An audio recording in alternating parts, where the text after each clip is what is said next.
Hello, my friend, and welcome to Wisdom Trek. I am Guthrie Chamberlain, your guide to wisdom and creating a living legacy. Thank you for joining us for our 5-day-per-week wisdom and legacy building podcast. This is day 744 of our trek, and it's time for our Mindshift Monday series. Wisdom Trek's primary focus is to assist you in creating your living legacy. Creating your living legacy can only be accomplished by gaining wisdom in many areas of life. You can only gain wisdom by changing what you allow to go into your mind, which will result in changing the way you think. In other words, to create a living legacy, you must choose to be in the continual mode of mind shift. It is so easy to get stuck in a mindset that your current circumstances cannot be changed, but this is just not true. But you must understand this fundamental principle. In order to change your life, you must change how you think and what you think about. Our Mindshift Monday podcast and journal provides you with practical ways to make a mind shift to a rich and satisfying life. We are broadcasting from our studios at the Big House in Marietta, Ohio. I trust that you had a blessed Thanksgiving weekend. We have so much to be thankful for. Since we celebrated Thanksgiving with our family the Saturday before, the weekend allowed us to get all the leaves picked up, the roofs blown off, and the gutters cleaned out. We were also able to plant 12 flowering saplings that should have time to take root before the winter sets in. It was a very productive weekend. On another front, our granddaughter Hazel had to receive a unit of blood on 2 different days this past week, as the most recent round of chemo has depleted her blood counts and it'll take a couple weeks for her to be able to rebound on her own. This was expected, but it is so difficult to see her go through it. If you'd like to follow her blog written by Nat, her father, go to basilforhazel.org. Watching Hazel go through this treatment regimen can become discouraging, since there is little that we can do to help her. So today we want to have a mind shift as we analyze the formula for overcoming discouragement. Discouragement has the following effects on our lives, keeping us from what God intends for us. It hides the beauties of life from our lives. It smothers our ambition. It causes us to gravitate toward a crowd of losers. It causes our light to flicker when it should be shining brightly for Jesus Christ. It causes us to identify with failure. It causes doubts that control our actions. It freezes our creative minds. It paralyzes our faith. It magnifies our problems. It stifles our influence on others. It forces us to become introverted.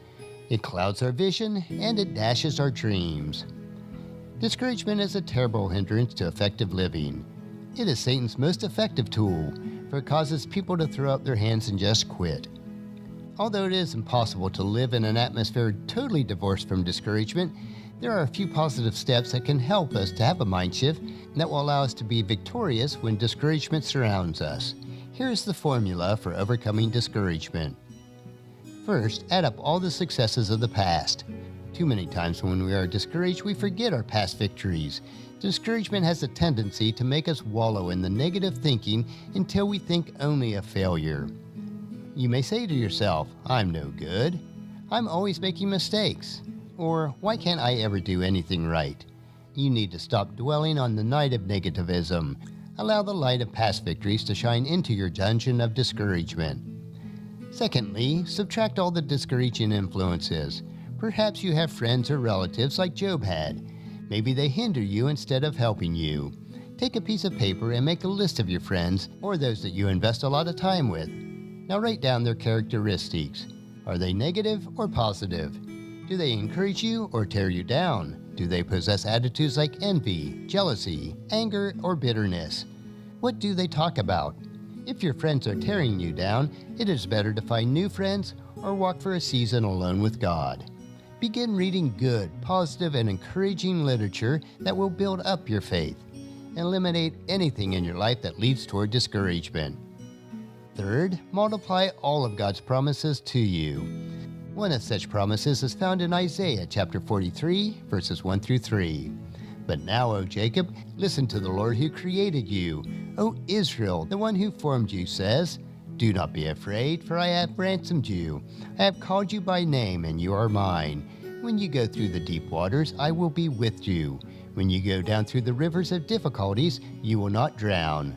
When you walk through the fires of oppression, you will not be burned up. The flames will not consume you. For I am the Lord your God, the Holy One of Israel, your Savior. I gave Egypt as a ransom for your freedom. I gave Ethiopia and Seba in your place. There is a treasure trove of God's promises found in His Word. Invest the time to harvest these promises. And fourth, divide up all of God's blessings to you and then share them with others. There is no more effective way for overcoming discouragement than sharing something good with someone else. One of the major causes of discouragement is self-pity. When we begin to forget about ourselves by reaching out to others, a spirit of usefulness and encouragement will invade our lives. The grass is never greener on the other side of the fence. The grass is only greener when you plant it and take care of it yourself. Moses taught us in Deuteronomy chapter 31, verse 8, "Do not be afraid or discouraged, for the Lord will personally go ahead of you. He will be with you. He will neither fail you nor abandon you." Those are some pretty good promises for us to get rid of discouragement. Next week, we will continue on our trek on Mindshift Monday. On tomorrow's trek, though, we will explore another wisdom quote. This 3-minute wisdom supplement will assist you on becoming healthy, wealthy, and wise each day. Thank you for joining me on this trek that we call life. Encourage your friends and family to join us, and then come along with me tomorrow for another day of Wisdom Trek, Creating a Legacy. If you'd like to listen to any of the past 743 daily treks or read the daily journal, they are available at wisdom-trek.com. You can also subscribe to iTunes or Google Play so that each day's trek will be downloaded to you automatically. And thank you so much for allowing me to be your guide, your mentor, but most importantly, I am your friend as I serve you through the Wisdom Trek podcast and journal. And as we take this trek of life together, let us always live abundantly, love unconditionally, listen intentionally, learn continuously, lend to others generously, lead with integrity, and then leave a living legacy each day. I am Guthrie Chamberlain, reminding you to keep moving forward, enjoy your journey, and then create a great day every day. See you tomorrow.